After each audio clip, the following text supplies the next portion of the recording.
Мына чекен саждаға тийбей қалғаны өзі азап емес пе? Намазды Алла насип қылған инсандар оқиды, қағылайындар. Мен ошон үчүн айттым, сиз өзүңүздөгү бактылыкты сезбей атасыз. Сиз ушундай бактылуусуз.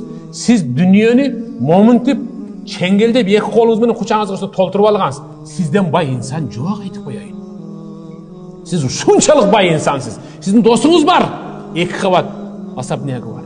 Бир эмес 2 машинасы бар. Бир эмес 2 дүкөнү бар.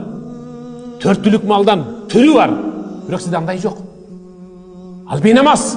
Сиз андан ашып өткөн байсыз жана бактылуусуз.